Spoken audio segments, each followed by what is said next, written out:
and creative and thought-provoking. I feel like I used to see you all the time. We met when you worked at Tootsie's and you were the store manager now. You are at the Museum of Fine Arts and you are living your best life and you are living the authentic life. So thank you for being with us today. Well, thank you for having me. This is such a delight to be here. We recently had drinks and dinner at the bar at the museum at Le Jardinier. Yes, you say it with a much more eloquent accent. It's not even a French accent, but I try my best. And you do speak French. I do not.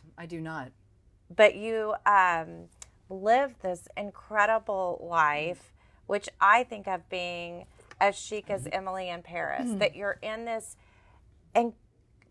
museum every day around art, but also able to work with fashion still. So you started out here in Houston at U of H, and you worked at Kulinscombe for a while, which, guys, if you haven't been to Kulinscombe, that space, there's amazing. 8 buildings Great training now. ground for anything. Yes, and I would just think the merchandising there. So let's talk about your humble beginnings to this dream job. Well, it kind of, I think when I initially moved to Houston in 1998, I knew that I wanted to create some sort of a career in retail. My father had hardware stores in little rural towns outside of North Texas. And when we moved here, when I was thinking about doing a certain degree plan, I found that U of H had a retailing and consumer sciences program. And as I was going down this journey, I got my first really stint working for a really cool store called Mix. Do you remember Mix Boutique? Evelyn Gorman owned Mix. Yes. And she hired me on a whim one day when I walked in, introduced myself, and said that this was my dream and I wanted to pursue this career. And so she happened to be going to Fashion Week in Europe and needed some part-time help, just filling in. So I was like, I will sweep the floor, I will make coffee, I will do whatever you need me to do. And so that was kind of like my first introduction into this world that I thought was very glamorous. And but I want to stop you there please. Because you said you would sweep the floor and do whatever it took. And I think it's a unique position to be in, because a lot of young people today don't realize that to be where you are, there's a lot of, like, I sometimes just don't like to get the vacuum out and I'm on the floor in the back office picking up stuff off the ground still. There's a lot of grit and not so glamorous things about, being in that role, but it's duty calls, that's where you kind of have to know the gamut, and that's kind of where it began for me. So. And then your opening, so I remember it was almost like a gallery. It was over... off of Colquitt. Yes. And it was almost as though it was a townhome or something? I think it was a custom design. But yes, it was a very unique contemporary building, almost like a gallery setting. I mean, that is a great way to describe it, because it was, you walk in there and she'd really transform this space and really showcase the clothing in such a beautiful way, where you felt like you were truly having an experience. Yes, I could only buy there when it was like 70 or 80% off. She had great sales. She did have great sales. And so that's my hustle. It's, I love to buy luxury at a discount, which is how the Vintage Who doesn't love a good discount? I know. It's like the great reward. You It waited is. patiently and then now you have that. Yeah. So you're exposed to so many amazing things. And like, how did you, when you started there, what was your fashion style? How did you choose to buy? Oh, I knew nothing. I knew absolutely nothing. I mean, I relied on others like Evelyn and, even going to, when I was at Kulinscombe, having to teach myself, having to study the brands, like taking home brochures and meeting with different reps. And, there was a lot of there was a lot of education available to me. But that was before the internet was, you just go on and type in the person's name and their whole collection. There might have been internet at that time. I mean, there was internet, but it wasn't like you could pull up and see their collection from this year and that year. And it took more like interacting. It did. It took a lot of time. Like instant. But I had a general interest. Like, I wanted to further, I wanted to educate myself, because it's not something that I'm learning at University of Houston. It's really cool luxury brands that, I was surrounded by. And in order for me to, talk to customers about them, I needed to know. I needed to know everything, what colors it came in and when it was designed and who the designer was. And so it was fascinating. I was intrigued. I just wanted to gobble it up as much as I could. And that's kind of how it really started, I guess. Yeah. And I didn't know you were with Neil Hamill. I was with Neil Hamill, yes. So when I left Kool & Scum, I was there from 2004 to 2009. Jeff Shell had approached me and said, Chrissy, Allie had just gotten married, his sister, who was moving to Germany to be with her new husband, Martijn. And they needed someone to take her fill in for her as the runway booking agent. So I was dealing with models who were being booked for Neiman's and Academy and Saks, and dealing with Lenny Mataszewski and Tamara Bonar. Lenny and so all these fashion shows that were happening. So it was my job to basically, secure the model and give them all the information that they need and get them the business that they wanted. So I realized early on that was probably not my forte. It takes a very, specific personality to handle that type of collective. And it was another one of those pivotal moments in my life where I learned so much, was exposed to so much in a short amount of time. And the best, that's the thing, is you were with the best. Kool & Scum is, I travel the world, the way they merchandise, what they buy, that exposure, Ellen. And then Mickey. Yeah, I know. Tootsies. Wow, girl. He was, that was probably the most defining time in my life, because I was coming of age and really kind of finding my stride. And he did so much, not only for me as a person, but just developing me as a human being, and really kind of teed me up for this next chapter of my life. I had an executive coach that I got to see weekly, and initially when he hired me, he was offering me kind of the full platter. And, I remember going to him, I'm like, I'm not ready for that. As much as I want to say yes, I can't say yes. This is what I can do for you right now. But, maybe ask me in a year or two. And it took me a while to get there. But I also love that about you. And I've tried to talk with our team members to say, we're going to ask a lot of you as business owners, but we need to find out what you're capable of doing and not putting you in positions that you want to stretch people, but not to where they don't have the bandwidth to do that and that and that. Well, and I think people have to, and what I understood early on, is that I didn't have the level of confidence that was needed for that role. And that's something that I needed to work on. Second, I needed the foundation, and there was a lot of, when you start peeling back the layers, it's very complex, right? Yes. And I knew that I needed to learn other skill sets to be successful in that role. And initially it hired me to help, be on the sales floor, work with all the commission sales associates. And then, there was an area where we were lacking at the time, where we didn't have a lot of lower priced or entry level price points, accessories, even some contemporary brands. And so he brought me on to help buy for different departments that he created when I came on board. So was Leah there then? No, she wasn't. Okay. She wasn't. We actually met in Austin. So my husband is an art dealer. And we have to talk a lot about him. Yes, love of my life. And we were at this opening for James Turrell. James Turrell is one of their artists that they represent. He and Hiram Butler, who is the owner of the gallery. And so Leah was there in Austin at this event. And I said, I don't know a single person here. There was probably a couple hundred people. And I said, that couple looks really interesting and cool, and I'm going to go talk to them. And sure enough, we met, and she asked me where I was working at the time. And I said, I'm working for Tootsie's. And I think it looked like she was about to faint. And then she had told me that she had a history with Mickey, and she had started working with him in the 80s and left to go work for Barney's. But Leah has become one of my closest friends, and she is just an exceptional being who you should also have on this podcast. 100%. Yeah. I just want to go back and type all the names you've said, because it is I know that people that watch this are fashion people that also have other interests. And I think I want to really focus more. Neil is going to be our guest next week. Great. Love Neil. Yay. He's so Leah and I know each other because her brother and I were in college together. Mm-hmm. So we go way back. But I want to go to what you said about parties, because I've been, I mention quite often, because it's on my mind so much, this TED Talk I'm writing, or inspirational speech. Sure. And I noticed something that I do that I keep trying to get with the special sauce when I meet people that are like loving their careers. Sure.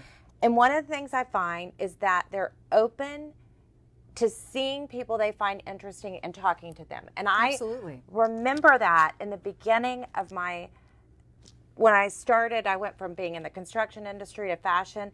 I would walk in a room and not know anyone. Now we know most people, but if you're in a new city and you don't know anyone, who do you talk to? And I found someone interesting whose fashion I found magnetic. Yes, and then went and would talk to them to see then if we could get into a deeper, more meaningful conversation too quickly. Sure. And she does that. She can go deep quick. I mean, we can go like surf it. And that's the other thing when you're talking to a fashion girl. It's like you're talking about migraines or something serious, because we both suffer with them. Sure. Then we're like, oh my God, where did you, this is fabulous. Oh, and tell me about the doctor. Yeah, it's like art of pivoting.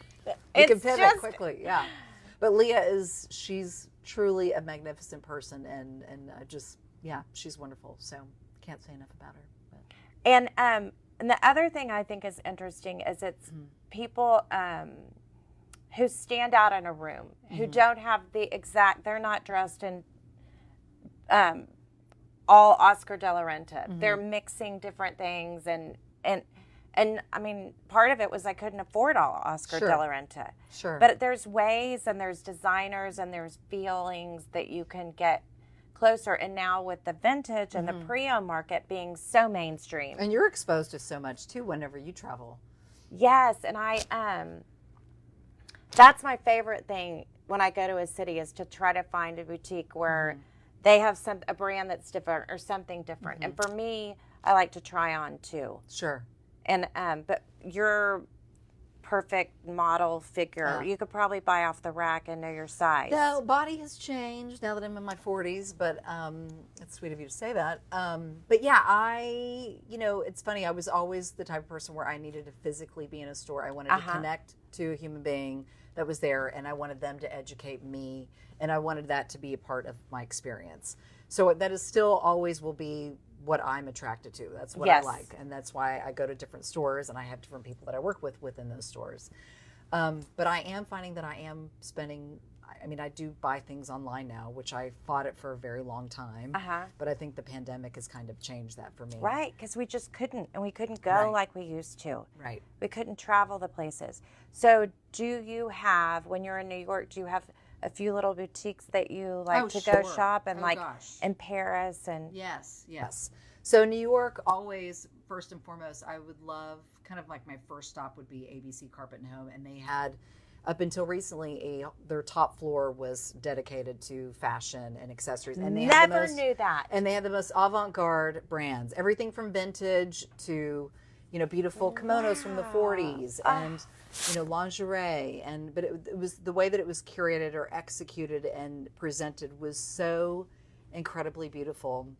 I remember when I was searching before I was finding things to wear when I was getting married, when Josh and I were planning our wedding for New York.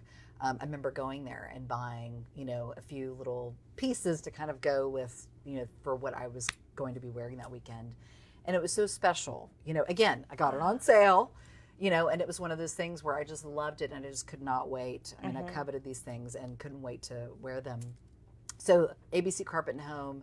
And then I love the Frankie shop. It's priced right. It's right over in Lower East Side. I don't know that either. Yeah, and it's great. And they have a store also in Saint Germain in Paris. Okay. And really chic. A lot of brands from Scandinavia. Jeanette, are you writing these down? I will give them to you after this podcast. We got to get this written down. But I always make sure that I go there because, again, if you want something that is chic but not pricey, it's really, most of their things are accessible price points. You can buy a fabulous jumpsuit for like $100. They have those surprise things there where you're just like, oh my God, how did I not know that this was here? but it's a very tiny shoebox of a store. I mean, it's not big, and it's kind of reminds me of the Vintage Contessa. We are a shoebox for sure. You're a jewel box. Are you kidding? You're a jewel box. Yeah, we've got jewels everywhere. Yeah. Yeah, I think that has been my favorite thing. And I was also talking about this, like what my passions are in life. And when it would say like I remember as a young girl, it would say hobbies, and there wasn't a place that said shopping or fashion. And I was like, but that's what I love to do. And people would say, and I have a friend in New York where I go visit her. She's like, well, what, and you do love to go to galleries, but she's like, what do you want to do? I'm like, I want to shop every day, all day. And I don't even have to buy. Yeah. I just want to touch, and I want to see who's shopping in there and how they're styling it and what the street style is. You're a true buyer, understanding like consumer behavior. Yes. And like Bill Cunningham, sure. I just had COVID, so I just dove in and watched all these great Netflix things and I loved how he said he would just literally walk the streets, and then he would notice that there was this thing that all these women were doing and it looked good. And that's what he would put in the New York Times as the trend. But it wasn't even, I mean, they were beautiful socialite women, but the trends can come from everywhere. I think that's the most fun part for me. I mean, like you, whenever you're traveling, is the discovery, right? Yes. Discovering something new, and then also just people watching, because every culture is different. Everyone has different habits depending on where you are. So it's always fascinating for me. I mean, Josh and I just went to New York back in early December, and just being there, granted, it was still kind of coming back to life, but for me, it was like, I'm not doing any work. This is pure pleasure. Yes. And I remember Josh was working and visiting artists at their studios, and I would just walk. I would take the subway. I would walk. There was certain things that I wanted to see and do, like the Dior exhibit in Brooklyn. But it was just fun, just being outside and just observing, and I think that's one of the things, as I'm sure you too, especially during COVID, is like, yes. We've all had to learn ourselves better and be still in a time where we didn't know how to do that or wanted to do that, because you and I are very social beings.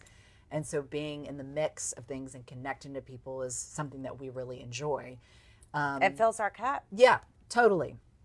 But also, too, what I'm learning about myself is that, being present and being consciously aware and being still, it's something that I'm still learning. I'm enjoying it. And I felt like even when I was at Tootsie's, I was constantly running from thing to thing. Right. And I just never had time to focus on myself, to like practice self-care. And it is so important for us, for me, especially, I'm doing acupuncture, and, I can't say that I'm exercising all the time. It's something that my husband is really like pushing me to do just for my own mental health. And I'm getting there. Do you enjoy yoga? Bella and I haven't really spent a lot of time doing yoga, but I'm open. I'm open to anything that will free the mind and that will help me just be a better version of myself, whatever that is. And what I love about yoga is that it's about breath, because I feel like our breaths can truly calm us. Sure. And I love the sweat part of it, and then how your body has endorphins afterwards. So you really get that high. I get that the people talk endorphin about. High Interesting. after I go. Okay. And I have to put my phone down. So it really, but you're not, because I have a hard time meditating, because Rob jokes with his sister, because she goes to these retreats every year where you don't speak for a week and you meditate. Oh, that He's would like, be hard. what did you think about? Because you're not supposed to be thinking. But like to have your brain let go of all of our to-do lists, because we're very to-do list people. And what do we get done? And to know that you're just crossing things off the list. We're so cross off the list. Okay, so cross off the list. You just went to Dallas for market to buy for. So you're running the incredible store. I mean, I remember getting to the place in my career that I felt like I could. I don't know why I felt like I had to be so successful to start buying coffee table books, but like make me feel so fulfilled to just sit with a beautiful, like, Slim Aarons and look at those, like, and that, I think of the museum, that was where I first had, like, great experiences with books, but you also have objects, you have clothes. Right. So I am dabbling a little bit in apparel if it makes sense for what we have going on, what's on view in the museum. Okay. Like, for instance, we have there's a Georgia O'Keeffe exhibit up currently, photography exhibit, which actually closes this Sunday, the 17th. But what I found whenever I was researching, especially when we have a traveling exhibition, it's my job to research about what things would complement that exhibition or traveling exhibition. And in this case, Georgia wore Mary Mecco, like, a lot during her art making practice and living in the desert. Granted, she wore muted tones, a lot of grays, a lot of blacks. But Mary Mecco is a brand that is from Finland and, has a lot of bold, beautiful prints from the 60s and 70s. And so it's very iconic and there's a cult following. And so I felt, well, maybe this would be a good, collaboration. And so I reached out to Mary Mecco, went to see their flagship store in New York. And so we did a small collaboration. So I am dabbling in that. And I did buy it for spring, even after the exhibition closes. So we just got our last delivery this past week. So, and it's been selling. So we're doing home accessories. So, everything from like pot holders to decorative trays to their classic umbrellas to apparel. So, and it's been fun just to, try something new and different. Again, it's about that discovery for me where it's not always the same. I don't always have to follow the same guidelines for every time we have an exhibition. I get to change it up. And I think that's the beauty about where I'm at now. I'm surrounded by beautiful art from, all over the world, and the museum has an encyclopedic collection. So if I ever get in a rut and I feel like I need a little boost of inspiration, I, stop my computer for a minute and I just go wander the galleries. And again, it's a way to kind of recharge. I mean, it is, in a sense, you were speaking of meditation. I mean, to me, that is something where I can just kind of turn things off, and it's about what I'm seeing that moment and having that experience, and then I can go back and kind of get back to my day. So that's one of the great things about working there, and also too just getting to change it up and and I'm buying for multiple stores. It's the main shop. We have a shop that we opened up in the new Kinder building. We have a pop-up shop currently for the Impressionist exhibition that is from MFA Boston, and then Bayou Bend, which is a little the house museum that is off campus, but it's more of like a garden-inspired shop and things that one might find in that space to complement what I'm a Hog created at Bayou Bend. So, and every season's different, and that's a really fun thing for me. So, and I'm really enjoying it. Yeah. And what about fashion at the museum? Are there some things coming forward that you can share with us? Or Sure. I'm getting ready to go to market again in February in New York. So, right now like I said, I'm bringing Mary Mecco forward. There's another brand of apparel that I bought called Anti-Audi, and I think a lot of those, not Anti-Audi, I'm sorry, it's Injury, and it's clothes that are made in India. So really beautiful, kind of breezy dresses. I did buy some tops, but it has kind of an indigo look and feel, all hand dyed with indigo. So it's different. So hopefully you'll get to see that in the coming weeks. I still need to photograph it. I am going to be putting it on our online store, and that's something else we launched in 2020. So that's been taking up quite a bit of time as well, in addition to all my other responsibilities. So I watched the Netflix, maybe it's not Netflix, but the streaming of the Met Gala and how and the different ways that they put together, like the Chinese exhibit and how they brought in the clothing. Is there a fashion exhibit collaboration coming forward? No, not at this time. Not that there isn't anything on the calendar in the next coming year. But trust me, I mean, if that were to happen, you would definitely be on the list to know.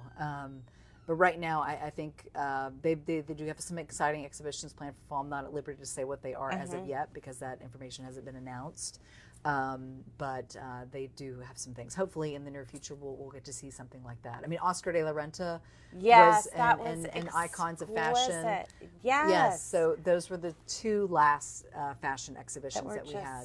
And Oscar was a huge hit. I mean, that was, you know, he's a beloved fashion figure and an icon. And, you know, there's a lot of ladies who love wearing Oscar de la Renta here in Houston. And so it was kind of like a big coup for the museum to get that, and very well received, you know. And the shop did great, of course, since we were able to carry a little bit of Oscar in the shop, and then, you know, have fashion accessories. And I have found anytime I do any sort of like fashion accessory in a big bold stroke, it's always a success. I mean, it just does well. I mean, people love it.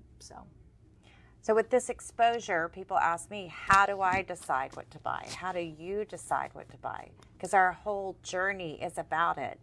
Yeah, I think that's something that I learned, honestly, when I was at Cool Linscomb, because we had to buy for such a big store. You know, I forget what the square footage there is now. It's like 100,000 square feet, but we're buying from everything from garden to bedding to housewares to fashion accessories. Now they're carrying apparel. We didn't really buy apparel at that time.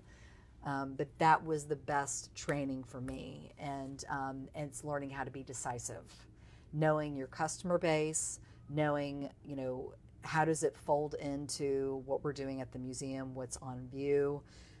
So I really take all that in consideration. Usually when I go to market, I am armed with all my checklists for all the exhibitions. I'm studying them. And so you're very focused. Yeah, I'm reading them on the plane. I'm looking them over so that it's like I have that like of knowing what in my memory of what you need to of fill. what I need to focus on. Usually I have a running list on my phone, iPad. So all that comes with me. So, and then I review that every night, you know, and that way, whenever I'm going through the markets and I'm meeting with the different vendors, I can usually spend a few minutes in a booth and immediately size up what I need to buy. And how do you not buy one of each for yourself? You know what? It's fun. You know, it's funny that you asked that because the art of looking is almost more satisfying than buying. And, you know, making that selection for my customer base is even more thrilling, right? If there's something that I absolutely, and this is my motto for anything that I feel like I have to own, I have to absolutely love it. Love it, where it's like if I can't stop thinking about it, you know, I wake up thinking about it, go to bed thinking about it, and I didn't buy it, then I'll go back and buy it. But I've learned, you know, years being a good buyer is like self-control.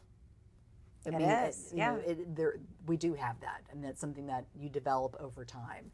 I think initially, you know, when I was buying in that role at Cool Linscomb, sure, I would walk into every single booth and was like, well, let's just, you know, buy one of each. And it's like, not everyone has the budget to do that, right? Probably some stores, but, you know, we just don't have the budget to do that. And it wouldn't be a smart buying decision. So for yourself or for any store that you work at, but learning to be decisive. It is so true. And then share with us a little bit about what you've added to your wardrobe this winter and what you're adding in spring. Or have you decided that yet? That's interesting you asked that. You know, I love jumpsuits. It's and like you wear them it's like so my uniform.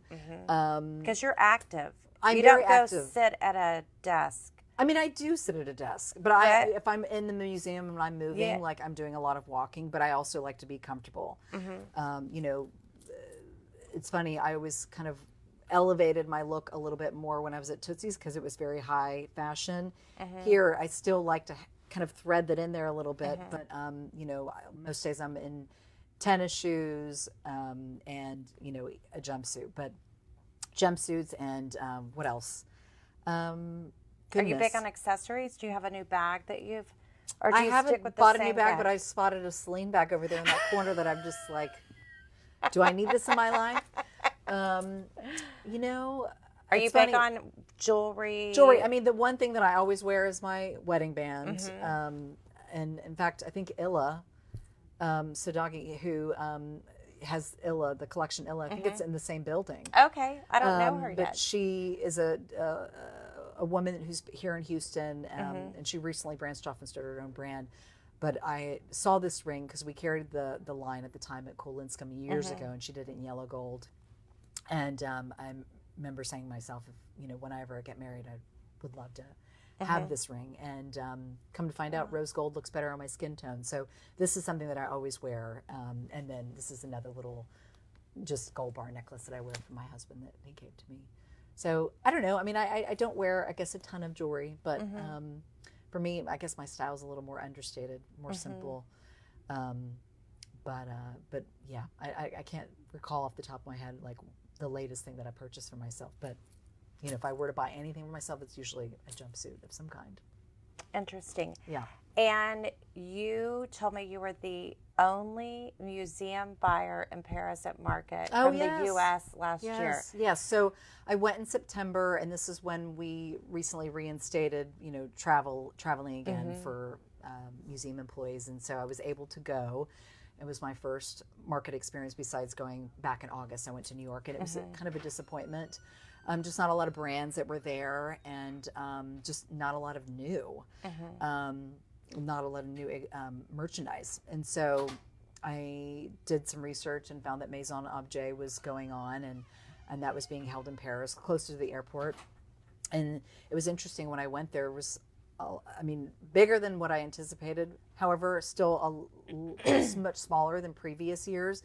But a lot of the brands that I hadn't seen in years were very prolific during COVID.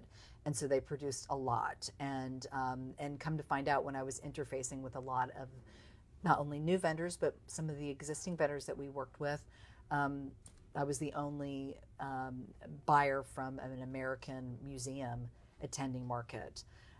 Because I think a lot of people still had restrictions in place for their employees, and they weren't able to travel, or they were just not ready. They concerned, were still, right? Yeah, right. They were for concerned themselves, about traveling. Yes. But I felt it was one of the safest places to be. I had to get my COVID tests every 72 hours. Every day before I went there, I was armed with my double mask or my N95, and I was determined to make a fun selection for the museum shops, and that I did. And it was probably one of the best experiences attending that market, and then again, seeing a couple shows while I was there, and so it was a really great experience. Yeah. Well, we have the Miami Beach Antique Show that is happening. Oh, that's right. Next week, and we are just so excited. It has been, and it's, the way that we buy has changed because we were able to travel and go to shows, and then people from around the world would go to these shows in New York or even go to Hong Kong. We haven't been able. And you were attending how many shows though? Quite a bit. Rob traveled 200 days a year, so he was probably going to 2 different shows a month at minimum, and 4 or 5 internationally. So it's been a big change because for us, the different part is we're authenticating also, and we're looking at condition. So you have to do that. You have to make that assessment on the spot. Right. And so it's more difficult. So now you really just buy from who you knew already because you were trusted and you knew that there was a relationship there that was respected. Sure. But I've missed that ability to see the way that, like, what's in a case and what are people responding to and what looks do they like and are open to. And so let me ask you this: what will you be looking for when you attend this show? Is there anything specific in mind that you're on the hunt for? I would say we have a wish list of clients for different bags that they're interested in. But interestingly, we've been able to buy more unique things, but it's the basic, like the black Chanel flat bag. If I could buy 100, I could sell 100, but we just can't find them. Yeah. So it's been different. So we have wish list of certain watches that we're buying, or somebody wants a turquoise ring, or someone else wants a pearl ring. So those are the fun things for me to go and look and send images. But and the other thing is, I found if I'm really passionate about it, then it's a win, because if I want to wear it and it suits my style, then a lot of people following us like my style, so generally they would like it too. But it's so hard. You can't just buy everything just because you like it. Right. But I'm so excited to have that ability to go travel again and connect with people. I mean, that was even more so for Eugene and Rob. They spent a good deal of their time with these people. Sure. Are you able to, like, there's people that you've met that are your sources, and I guess you're not seeing them and not connecting because those are your trusted people.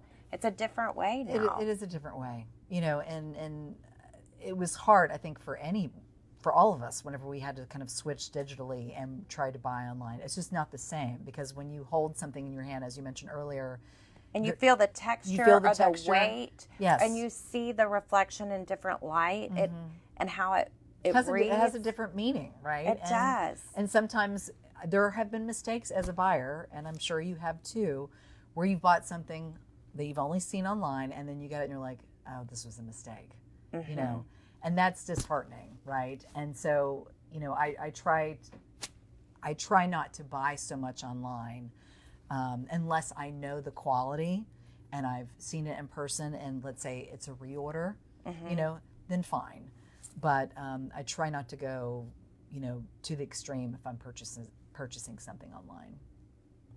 So you have worked with so many different women on fashion. Was there anybody that you were kind of starstruck about that came into Tootsie's? Like, I feel like if Lynn, that I worked with, or that you worked with as somebody who was shopping with you, that you were like if Lynn Wyatt walked in or Brene Brown walked in my store, I would be like, oh my God, I can't believe they're here and I get to shop with. Were there any experiences like that where you met clients or had? Sure, there were a handful.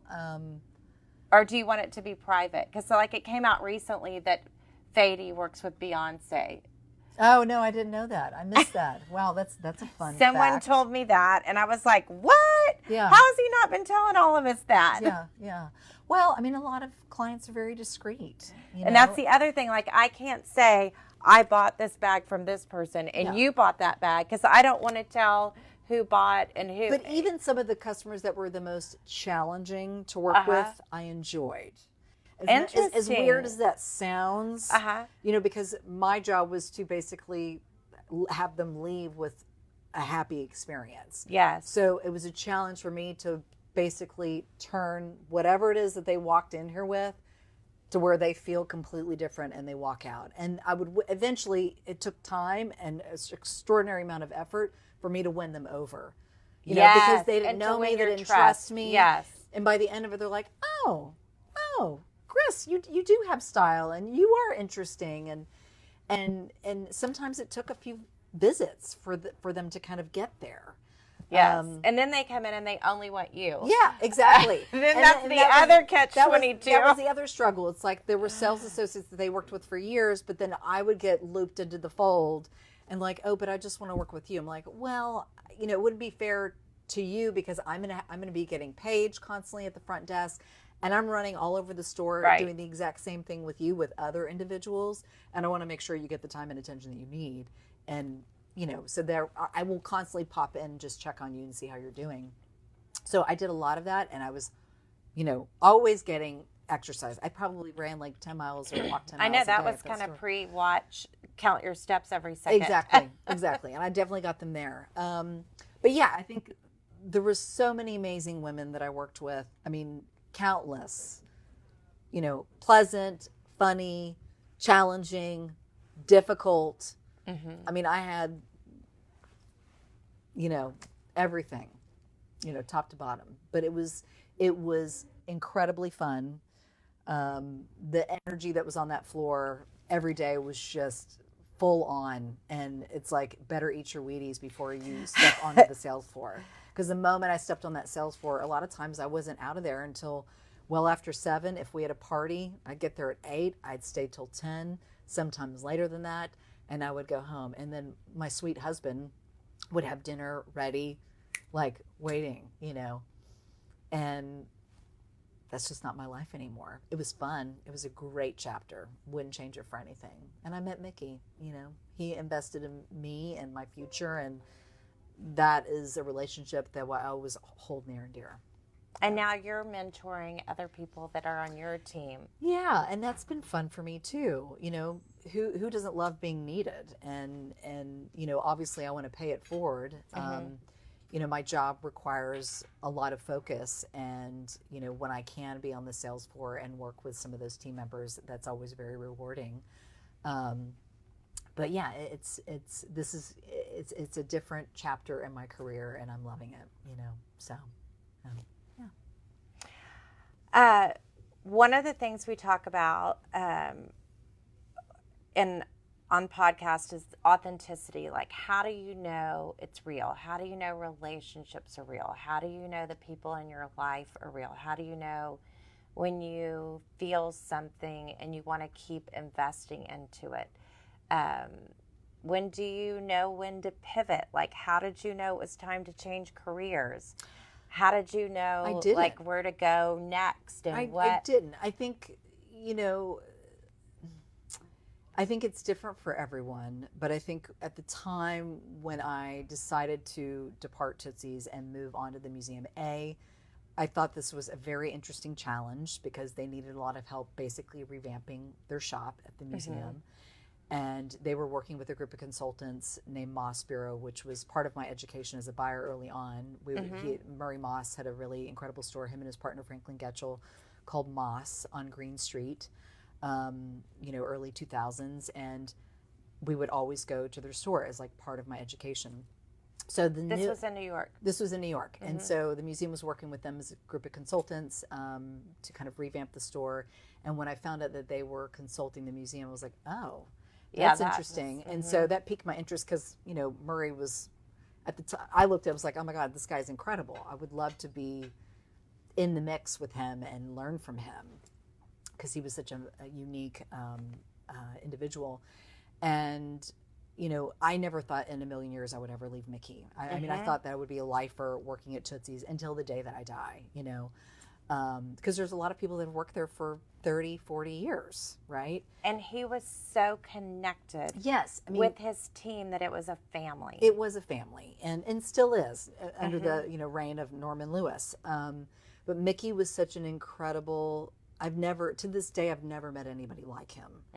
He was magnetic, he was complicated, but sensitive, and really was all about connecting with the person.